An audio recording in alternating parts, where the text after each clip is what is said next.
Okay, so it is pretty cold today, and what I wanted to do is just get up here and lay out the gear that I would take with me on an overnight wild camp. So this has evolved over the past few months as the weather has got colder and as I've gained a lot more experience and now know what is important. It's not necessarily a 110 litre military Bergen packed to the rafters with everything that we can possibly carry.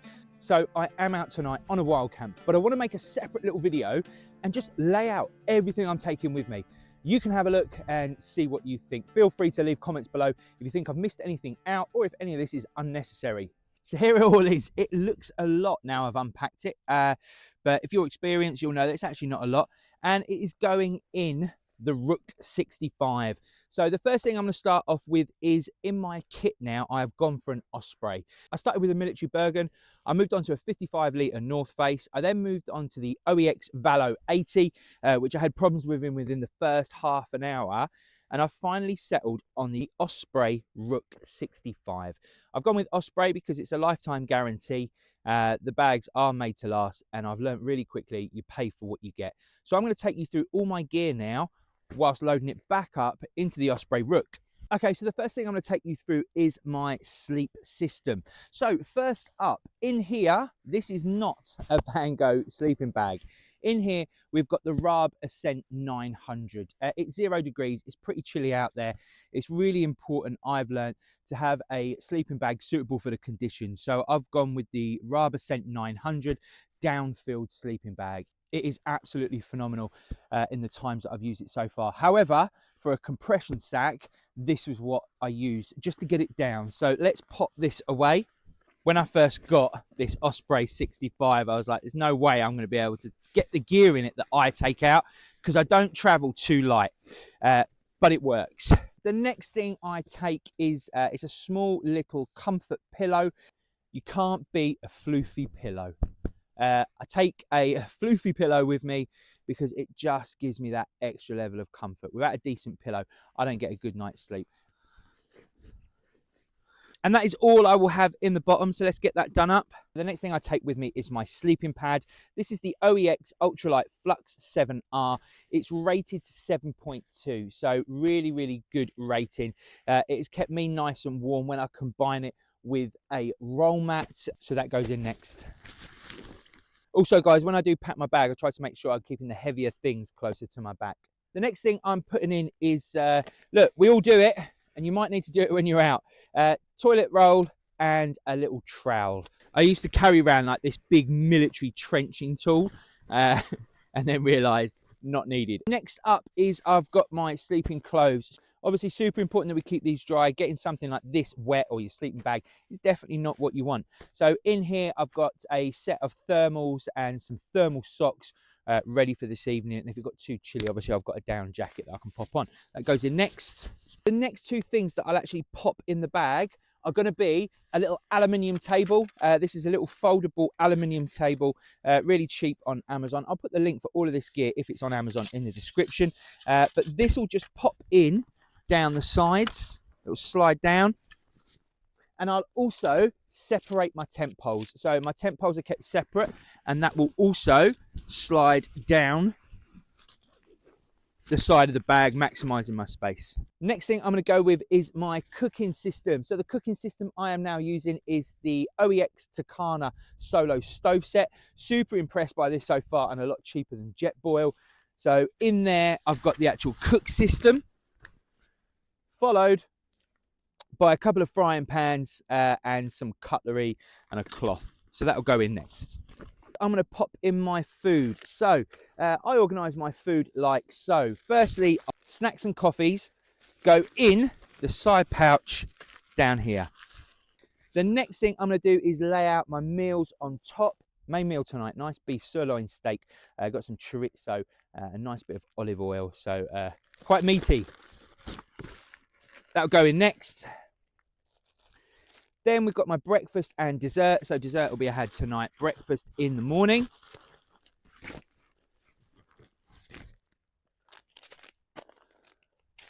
I carry a little spare dehydrated meal just in case anything happens. And what I also like to do is stop at a local farm shop or bakery try and keep the business local, and pick up a nice bit of bread, because a bit of bread goes well with anything, and then I can throw that in like so. Next up, I will put things that I might want to get to quickly. So there is 0 chance of rain, apparently, over the next 24 to 48 hours. So I haven't got waterproofs with me today, but I have brought my little seal skins head gaiter, which I want to be able to get to quickly. Pair of gloves. To be fair, I'll keep them out because I'm probably going to put them on in a minute.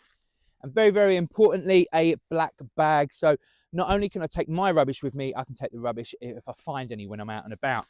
Black bag goes in. Now, I think super important. I've ran out of water before when I'm out and had no chance of getting any, because I'm on the North Downs. There's no, there's no natural springs as such.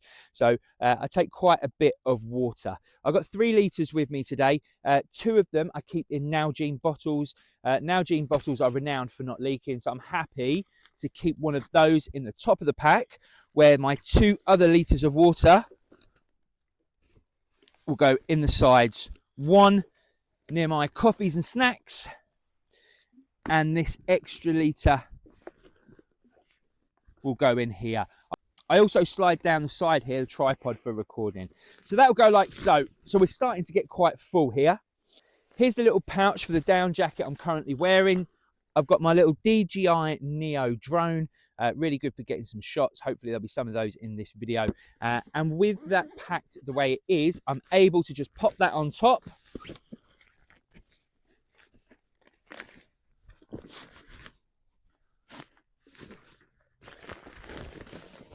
And we're good. Next up, we will have some of the most important things I carry with me. So one in here is my wash kit. So obviously, you'll take a wash kit with you. It is pretty basic, not going to lie. What have I got? I'll tell you what have I got in here? A cloth, antibacterial hand gel, some wet wipes. Wet wipes are for winners. An old mirror. There you go. Toothbrush, toothpaste, and some Sudocrem randomly. So let's chuck that in and pop that away. Now these little bags, these little waterproof roll bags, are different colours for a reason. It enables me to have quick access to the gear I need without having to rummage through or open up anything wrong. I'll definitely put a link to these in the description. These have been great.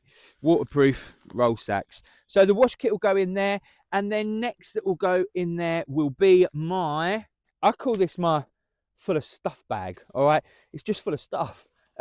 It's stuff that I'm going to need to use when I'm out and about. So let's have a look what's in here. Spare boot laces and some paracord.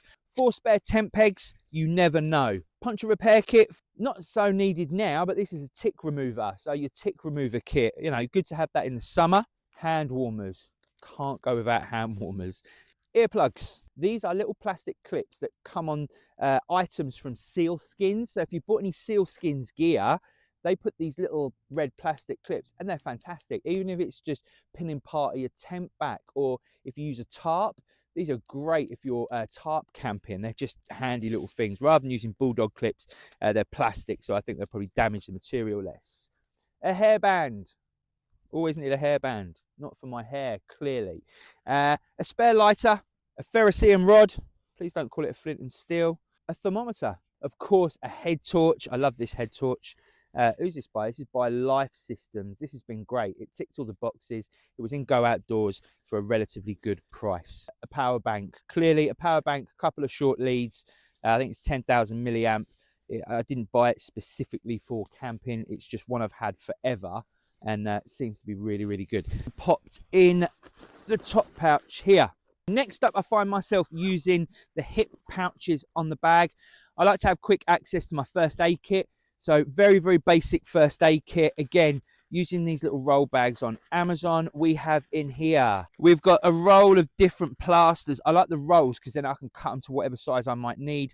Some hygienic cleansing wipes, a wound pad, some vinyl gloves, some Germaline, and a tiny pair of scissors. To be fair, if your injury requires more than what's in there, I would say you need to be calling for some help. I should probably stick my tick remover in there, but anyway, look, that's the first aid kit, nice and simple, and obviously in a red bag to stand out.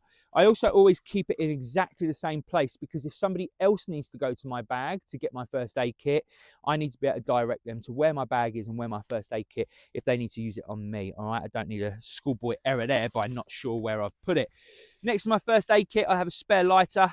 And there's some recording equipment. This is just a microphone that I'm wearing now. In the right hip pouch, we have a muddy right hip pouch. Now, my FlexTail. This is one of the bits of gear I use the most. Pump and light is brilliant. I even keep the adapter on because it's just it's the only adapter I ever use. But yeah, you can turn that on.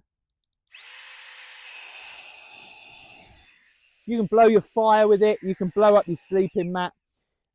Really, really good bit of kit. And then what I also love about it is it's got a light on it. So you can turn that light on. It's got a little hook and you can hang that up in your tent. So by having a piece of equipment that does more than one job, I'm saving on space and weight. So I'll pop that in the right hip pouch. Next up, we have the Garmin InReach Mini 2. The Garmin InReach Mini 2, obviously this is for SOS, this is for emergencies. So this is going to ping my location all the time. It's going to know exactly where I am, even when I haven't necessarily got cell phone signal, because it is using satellites. The Garmin InReach Mini 2, I'm going to do a separate video about it, because if you are out and about, it is so important that people know your location and how to get to you in an emergency. It is not a cheap bit of kit, but you can't put a price on safety.